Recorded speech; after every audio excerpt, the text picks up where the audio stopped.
One of the problems I face today is I think that there's an overuse of music in films, and I've always been a big believer in silence in films. I mean, for instance, you take a film like Patton. The film was 3 hours long, and there was 32 minutes of music in the film. Chinatown was over 2 hours long, and there was 30 minutes of music. I use those two films as examples of brilliant filmmaking, but I think and I think the music itself was quite good for both those films, even though I wrote it, and trying to be modest.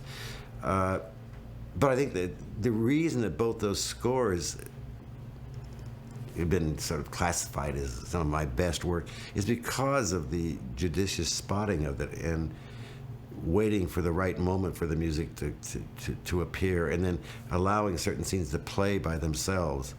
And in the case of like horror films or scary films or suspense films, I find nothing is more frightening than absolute silence. But it seems today that there's a tendency to not let anything be silent, and there are periods of, well, I've fought with, argued with directors.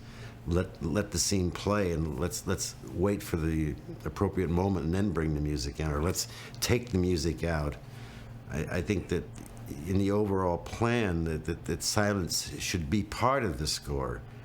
I mean, in contemporary music, silence, moments of silence actually are figured in the score by the composer. The piece will play, and then there's a moment of silence. It's almost part of the musical composition. There's something very terrifying about this stark stillness.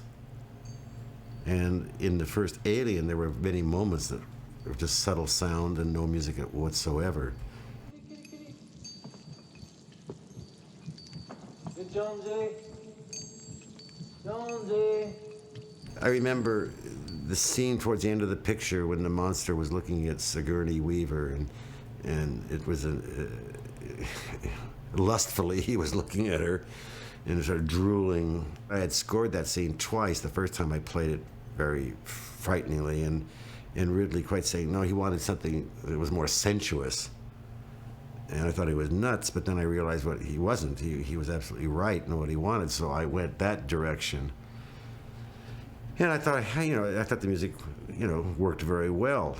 And then when I saw the picture, there was no music there whatsoever. They left it all out. And of course, I was annoyed at first, but then I realized, in all honesty, just the slobbering of the monster, the little subtle little sounds of him looking lasciviously at Sigourney Weaver, really was frightening.